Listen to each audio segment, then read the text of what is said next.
Hello friends, नए video में आप सबका स्वागत है, इस्तकबाल है। आज आपके लिए उर्दू के कुछ अच्छे और अहम वर्ड्स लेकर आया हूँ। प्लीज़ वीडियो को आखिर तक देखिएगा और सब्सक्राइब नहीं किया तो चैनल को सब्सक्राइब भी कर लीजिएगा, साथ साथ लाइक भी कर लें। आइए सीधे टॉपिक की तरफ चलते हैं। आज का जो पहला वर्ड है, बड़ा अच्छा वर्ड है दोस्तों, तखमीना। तखमीना तखमीना का जो अगर मीनिंग की बात करें वो होता है अंदाज़ा, अनुमान, खर्च का अंदाज़ा। और एक सेंटेंस भी लेते हैं, एक एक कमरे का तखमीना 500 रुपया लगाकर चंदा वसूल करना शुरू कर दिया। यानी एक एक कमरे का जो खर्च का जो अनुमान है वो 500 रुपया है, उसके हिसाब से चंदा करना शुरू कर दिया। उसके बाद एक और सेंटेंस ले सकते हैं कि खेत का मालिक पैदावार का तखमीना मांग रहा है, यानी कि हिसाब किताब मांग रहा है। उसके बाद जो आज का दूसरा वर्ड है, ये भी बड़ा अच्छा वर्ड है, ज़ीनत। ज़ीनत, इसका अगर हिंदी मीनिंग की बात करें तो वो होता है शोभा, सजावट।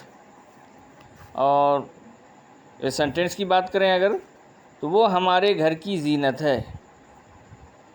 आप तो इस ऑफ़िस की ज़ीनत हैं, यानी आप तो इस ऑफ़िस की खूबसूरती हैं, शोभा हैं। आंगन में जो गुलाब का फूल है इस घर की ज़ीनत है, यानी कि शोभा है, खूबसूरती है। उसके बाद जो आज का नेक्स्ट वर्ड है, ये भी बड़ा अच्छा वर्ड है, मुखलिस।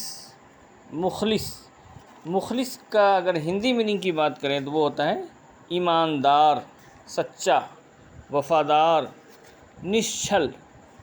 और इसका अगर सेंटेंस की बात करें, वो मेरा मुखलिस दोस्त है, मतलब सच्चा दोस्त है। वो समाज का मुखलिस आदमी है, यानी वफ़ादार आदमी है, ईमानदार आदमी है। और मुखलिस लोगों की सोसाइटी में ज़रूरत है, समाज में ज़रूरत है, अच्छे लोगों की, ईमानदार लोगों की, जो समाज के लिए कुछ अच्छा काम करे, सच्चाई के साथ काम करे, ईमानदारी के साथ करे, जिसके अंदर कोई छल ना हो, निश्छल हो। उसके बाद जो आज का नेक्स्ट सेंटेंस है, ये भी बड़ा अहम वर्ड है, खिरद।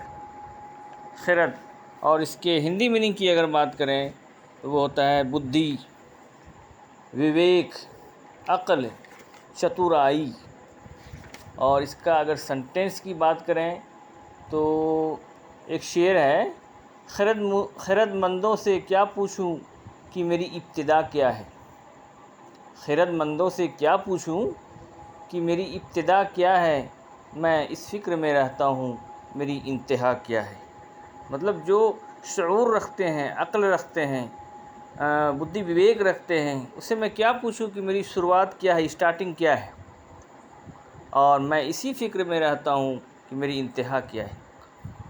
और हम हमेशा इस फ़िक्र में रहते हैं कि मेरा ख़ात्मा कैसे होगा, मेरा एंड कैसे होगा, जबकि हमें अपनी जो शुरुआत है, अपना जो आगाज़ है, उसके बारे में पता नहीं कि हमारा जो शुरुआती दौर था, हमारा जो समाज था, हमारा जो कौम था, वो पहले कैसा था और आज कैसा है, वो हमें मालूम नहीं। और हम इस फ़िक्र में रहते हैं कि हमारा एंड क्या है, इंतहा क्या है। और बस आज के लिए इतना ही। आप सबका बहुत बहुत शुक्रिया।